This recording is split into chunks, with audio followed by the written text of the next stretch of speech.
All right, let's jump right into this explainer. Today, we're tracing the incredibly complex pipeline of food poisoning. And we're not just looking at this as your standard trip to the ER. Oh no, we are treating this as a full-scale detective investigation. Because honestly, when severe foodborne illness hits, medical professionals and forensic investigators are basically working a crime scene from the inside out. To wrap our heads around this massive topic, we've broken it down into 6 key phases. We'll start with causes and toxidrome effects, move into management and special scenarios, then hit referral criteria and documentation. After that, we'll look at the diagnosis and differential flowchart, dive into the medical, legal, and post-mortem side of things, and finally, wrap up with strategies for prevention. All right, Section 1, Causes and Toxidrome Effects. Let's get into it. So let's look at the usual suspects, the primary classifications of food poisoning. You've got this fascinating division. On one side, there are the infectious agents. These are your bacterial, viral, and parasitic invaders. Think Salmonella, norovirus, Giardia. But then you have the toxic agents. And this is where things get really forensic. We're talking toxin-mediated attacks from bugs like Staph aureus, outright chemical poisonings from heavy metals or pesticides, and even natural toxins from poisonous mushrooms. Knowing exactly which branch of this tree we're dealing with, that literally dictates the entire medical and legal response. Once these agents get into the body, they create very specific biological signatures. We call these toxidromes, and the effects branch out wildly depending on what was ingested. For example, if someone eats preformed toxins, say from potato salad left out way too long in the sun, those toxins immediately trigger the intestines. We're talking sudden, violent vomiting. But compare that to botulism. The botulinum toxin actually blocks nerve signals, so you get paralysis and blurred vision instead. These toxidromes are absolutely crucial. They give our medical detectives their very first clues, long before any lab results come back. So the real trick here is timing and presentation. An invading bacteria or virus needs an incubation period. It has to multiply and damage tissue over time, which usually leads to a gradual onset of watery diarrhea, cramps, and maybe a fever. But a preformed toxin? No way. That triggers rapid, explosive gastrointestinal symptoms. Think about it. If an entire dinner party falls violently ill within an hour of eating dessert, you're almost certainly hunting for a preformed toxin, not some slow-growing parasite. Moving on to Section 2, Management and Special Scenarios. When a patient rolls in, the fundamental protocol hits 4 specific steps. Step 1 is history taking, but you have to think of it with a forensic twist. It's all about evidence preservation. Step 2 is the clinical evaluation. Step 3? Getting those targeted labs and microbiological investigations rolling. And finally, Step 4 is initiating the actual treatment using the general poisoning protocol. Let's look at how this plays out in the real world. What's amazing about this integrated protocol is how every single clinical action does double duty. It is simultaneously a life-saving measure and a strict chain of custody requirement. While the team is furiously working on stabilization, decontamination, or pushing antidotes, they are also actively collecting vomit, blood, and suspect food into sealed evidence bags. Documenting the exact time, the dose, the patient's response, it isn't just good medicine. It's vital data for the investigative file that will eventually determine if this was just an accident or something intentional. Now, things get incredibly fascinating and, frankly, a bit scary when we run into special scenarios. We're talking potent marine and fungal toxins that act less like standard stomach bugs and way more like rare biological weapons. They require highly specific forensic identification and a totally different mindset, mainly because their mechanisms of action are so uniquely tied to where they came from. Let's break down some of these rare culprits. First up, scumbroid poisoning. This happens when incorrectly stored fish basically ferments, creating a massive histamine bomb. The patient comes in flushed, covered in hives. It looks exactly like a severe allergy. Then there's Ciguatera. This one is wild. Ciguatoxin causes bizarre neurological symptoms like temperature reversal. Imagine touching an ice cube and it feels burning hot.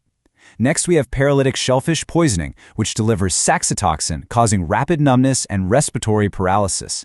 And finally, the Amanita mushroom. It contains amatoxin, which cruelly gives the patient a false recovery period before slamming them with massive, delayed liver failure. Recognizing these hyper-specific symptoms points the investigator straight to the source. All right, Section 3, Referral Criteria and Documentation. Obviously, you don't refer every case of mild stomach cramps to a specialized toxicology unit. Referral is triggered by major red flags. We are looking for severe physiological instability, or an altered mental status, like a sudden drop in the Glasgow Coma Scale, or systemic dysfunction, like seizures or renal failure. And crucially, if there is even a hint of high-risk toxins, stuff like heavy metals, cyanide, organophosphates, or if the circumstances just feel legally suspicious, immediate hospital referral is absolutely mandatory. And here's the kicker about that referral. It is not just a quick clinical handoff. It is a formal, highly scrutinized medical legal document. It requires an intense level of detail to bridge the gap between what the ER doctor is seeing right now and what the forensic pathologist or toxicologist will need to investigate later. To make sure everything holds up legally, the referring physician has to meticulously nail down 6 components. They can't just scribble, "patient ate bad fish." No, they have to document the exact toxicological history, the specific venue, the ingredients, the exact time of ingestion, and the precise incubation period. Plus, under medical legal considerations, they must carefully log the chain of custody for any forensic samples they collected. Because if that chain gets broken, that evidence could be completely thrown out of a regulatory or criminal hearing. Next up, Section 4, Diagnosis and Differential Flowchart. When a patient comes in with acute vomiting and diarrhea, AVD, it is so incredibly easy to just assume, oh, it's something they ate. But this diagnostic algorithm forces the clinician to stop, step back, and separate true foodborne illness from non-food-related and potentially fatal mimics. The entire differential diagnosis really hinges on this comparison. True food poisoning usually fits the criteria for high suspicion. You've got multiple people getting sick at once, a shared food source, and a very short incubation period. But investigators have to ruthlessly rule out non-infectious causes. A patient who won't stop vomiting might not have salmonella. They could be in diabetic ketoacidosis. They could have a ruptured appendix, or they could be going through a deliberate drug overdose. Locking in on food poisoning too early without following this flowchart, that can be a fatal mistake. Which brings us to Section 5, Medical Legal and Postmortem.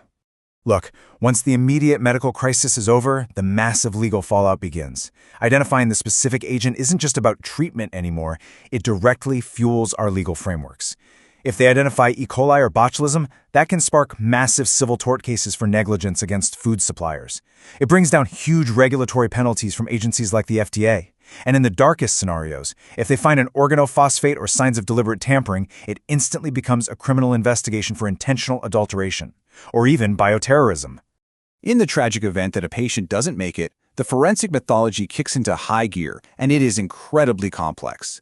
The autopsy relies heavily on extracting very specific biological samples. We aren't just talking about blood here, we're talking vitreous humor from the eye, bile, and preserved gastric contents. Those samples are fed into highly advanced analytical machines like GCMS and LCMS to isolate the exact chemical or biological toxin. Meanwhile, histopathology is checking for physical cellular damage, like the severe liver necrosis caused by those Amanita mushrooms we talked about. The forensic pathologist follows a very strict sequential process. They have to match the circumstances of death and the clinical history with the physical autopsy findings. Then, by analyzing the microbiological cultures and the toxicology screens, they synthesize this massive puzzle of data to make a definitive medico-legal conclusion. This is what ultimately determines the legal cause and manner of death, whether it goes down on record as an accident, a homicide, or an undetermined event. And finally, Section 6, Strategies for Prevention. By feeding all of this hard-earned epidemiological and toxicological data back into the system, public health officials can manage risks on a massive scale. We're talking a vast web of prevention. This covers everything from monitoring the maximum residue limits of pesticides and veterinary drugs in our agriculture to enforcing strict food safety systems in manufacturing. The surveillance networks and legislation we rely on, they completely depend on the precise forensic data we've been tracking this whole time to mandate product recalls and keep people safe. But down at the everyday level, for consumers and food handlers, it really all boils down to the non-negotiable 4 C's. Cleaning, strict hand washing to stop pathogens dead in their tracks. Cooking, hitting the right time and temperature to physically destroy bacteria. Chilling, keeping that cold chain rock solid so those preformed toxins don't even get a chance to multiply. And cross-contamination prevention. Please keep the raw chicken away from the fresh salad. These 4 simple habits are literally our frontline defense against microscopic biological warfare. We've tracked the whole journey, right? From a single bite of food through rapid toxidrome effects, high-stakes clinical stabilization, meticulous legal documentation, all the way to the autopsy table and public policy. And honestly, it leaves us with a pretty chilling realization. Despite our incredibly advanced diagnostic protocols and airtight legal frameworks, our daily safety still relies on a surprisingly fragile web of temperature controls and basic hygiene. So, armed with this forensic perspective, how safe is the next meal you're about to eat? Keep exploring, keep questioning, and thanks so much for joining me on this explainer.